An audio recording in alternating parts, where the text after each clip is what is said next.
తృణమూల్ కాంగ్రెస్ అంటే టీఎంసీ ఘోరంగా ఓడిపోయిన తర్వాత ఆ శ్రేణులు ఎమ్మెల్యేలు అందరూ కూడా నిరుత్సాహం చెందారు. నిరుత్సాహంలో పడిపోయారు కదా, వీళ్ళందరినీ బిడ్డలందరినీ దగ్గరికి చేర్చి వాళ్ళందరినీ వాదారుద్దామని నిన్న టీఎంసీ ఈ అధినాయకురాలు మమతా బేగం వచ్చేసి ఒక సమావేశం ఏర్పాటు చేసింది.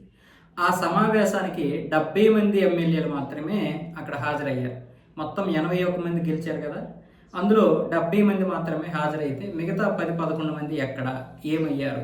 పోనీ వాళ్ళకి ఫోన్లు చేద్దామంటే కొంతమంది ఫోన్లలో కూడా రాలేదు. దాంతో వీళ్ళందరూ కూడా బీజేపీ వైపు వెళ్ళిపోయారేమో అని మమతా బేగం అక్కడ భయపడింది. తర్వాత ఆవిడ్ని తిరిగి వాదార్చాల్సినటువంటి పరిస్థితి వచ్చింది. అక్కడ కొంతమంది నాయకులు ఆవిడ్ని వాదార్చినటువంటి వీడియోలు కూడా బయటకు వచ్చాయి. మరి 10 మంది ఎటు వెళ్ళిపోయారు? ఇప్పుడు వాళ్ళు వెళ్ళిపోతే ఏంటి, వెళ్ళకపోతే ఏంటి? వాస్తవంగా చెప్పాలంటే బీజేపీకి ఇప్పుడు అవసరం లేదు.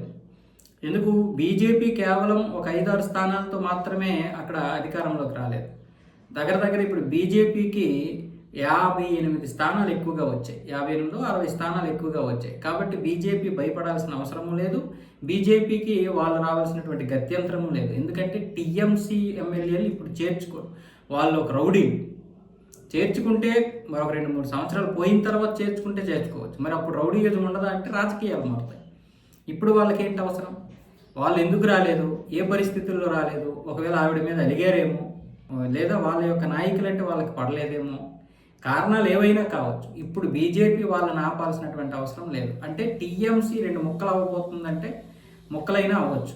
టీఎంసీ 2 ముక్కలైనా అవ్వచ్చు మళ్ళీ. ఎందుకంటే ఈవిడ కూడా కాంగ్రెస్ని ముక్కలు చేసి ఇక్కడ పార్టీ పెట్టింది కాబట్టి, అంటే కాంగ్రెస్ నుంచి బయటకు వచ్చి పార్టీ పెట్టి మళ్ళీ అదే కాంగ్రెస్తో కొనసాగింది చాలా సంవత్సరాలు. ఇప్పుడు ఈవిడికి ఎప్పుడైతే అధికారం వచ్చిందో 2011లో, అప్పుడు అందరినీ తోసి పక్కకు పడేసింది.